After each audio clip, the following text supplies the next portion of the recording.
America president Trump గారు మాట్లాడితే India Pakistan యుద్ధాన్ని నేనే ఆపాను అని అనటం జరిగింది చాలాసార్లు.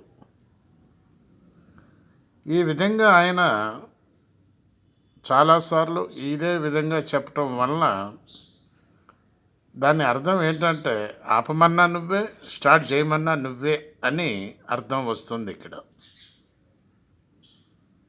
అంటే నువ్వు ఆపమంటే ఆగటానికి నీ చేతిలోనే ఉన్నది, నువ్వు స్టార్ట్ చేయమంటే స్టార్ట్ చేయటానికి కూడా నీ చేతిలోనే ఉన్నది. స్టీరింగ్ అనేటటువంటిది నీ చేతిలో ఉన్నదని దీని అర్థం.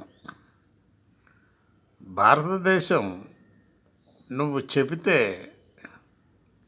అది ఆగింది అని అనటానికి భారతదేశం నమ్మటం లేదు, భారతదేశ ప్రజలు కూడా నమ్మటం లేదు. కాబట్టి ఈ విషయాన్ని అమెరికా ప్రభుత్వం గ్రహిస్తే బాగుంటుందని చెప్పి మా యొక్క వార్తా విశ్లేషణ కార్యక్రమం తెలియజేస్తుంది అమెరికా ప్రభుత్వానికి. ఆలోచించండి ప్లీజ్ ఒక్కసారి. బాలసాని వీరప్రసాద్, హైదరాబాద్.